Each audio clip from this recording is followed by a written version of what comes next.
তাশাহুদে আঙ্গুল নাড়ানোর নিয়ম জানাবেন দয়া করে। ভাই, তাশাহুদ মানে হলো সাক্ষ্য দেওয়া।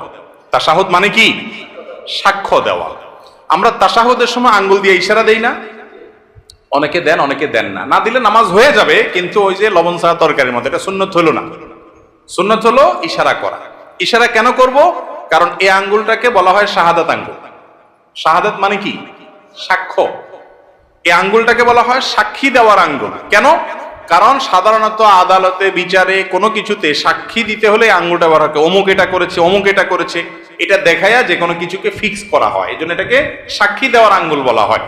আমরা যখন কালিমায়ে শাহাদা পড়বো আত্তাহিয়াতুর মধ্যে, আশহাদু আল্লা ইলাহা ইল্লাল্লাহ ওয়া আশহাদু আন্না মুহাম্মাদুর রাসূলুল্লাহ, বা তাশাহুদ মানে কি?